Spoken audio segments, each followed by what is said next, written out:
In today's video, we'll break down two crucial HVAC measurements, superheat and subcooling, and why they're key for performance, troubleshooting, and preventing breakdowns.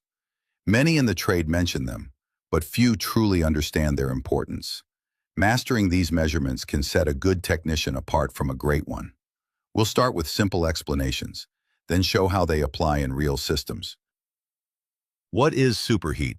Think about heating water. At first, the water temperature rises until it reaches its boiling point, which is 100 degrees Celsius, 212 degrees Fahrenheit, at sea level. At this temperature, water begins turning into vapor. If you keep adding heat after it reaches the boiling point, the vapor temperature rises above 100 degrees Celsius.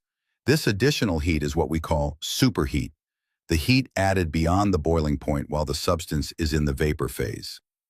Formula for superheat. Superheat equals current vapor temperature minus boiling point, saturation temperature. Example, if the vapor temperature is 109 degrees Celsius and the boiling point is 100 degrees Celsius, the superheat is 9 degrees Celsius.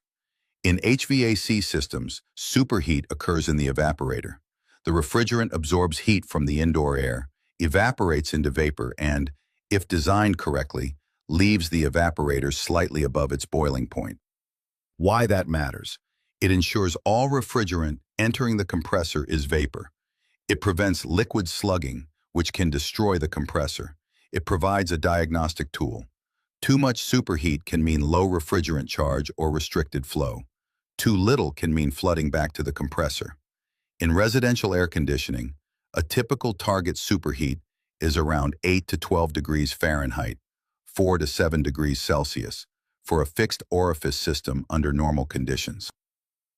What is subcooling? Subcooling is the reverse concept. It refers to cooling a liquid below its condensation temperature. When refrigerant vapor is cooled in the condenser, it reaches the condensation point and changes into a liquid.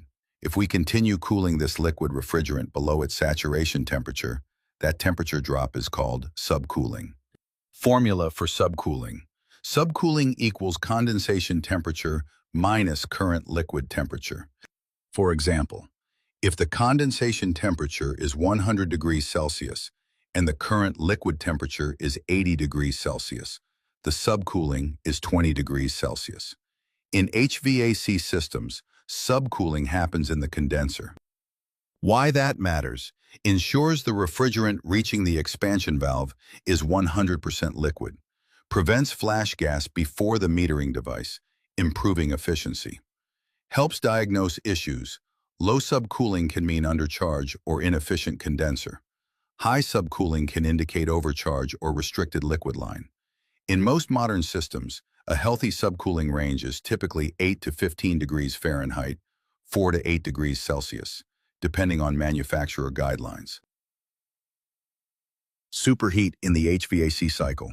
In the refrigeration cycle, the compressor can only compress vapor. If liquid enters, it can cause mechanical damage because liquids cannot be compressed. This is why proper superheat is so important. The evaporator must convert all refrigerant into vapor before it reaches the compressor, and then add a little extra heat to ensure it's fully vaporized. Technicians measure superheat by measuring the refrigerant temperature at the evaporator outlet, finding the saturation temperature for the refrigerant at the current evaporator pressure, using a pressure temperature chart or digital gauge. Subtracting saturation temperature from actual outlet temperature. Subcooling in the HVAC cycle. In the condenser, the opposite happens. The refrigerant exits the compressor as a superheated vapor and is cooled down until it condenses into liquid. After all vapor has turned to liquid, we want a few extra degrees of cooling. This is subcooling. Proper subcooling ensures that no vapor enters the expansion valve. Cooling performance stays consistent. The system avoids loss of efficiency caused by premature refrigerant boiling. Technicians measure subcooling by measuring the liquid line temperature at the condenser outlet, finding the saturation temperature for the refrigerant at the current condenser pressure, subtracting the actual liquid temperature from the saturation temperature. Key diagnostic insights: low superheat plus low subcooling, Possible undercharge or restricted airflow across the evaporator. High superheat plus low subcooling. Likely refrigerant undercharge or restriction before the evaporator. Low superheat plus high subcooling. Possible overcharge or restricted airflow across the condenser.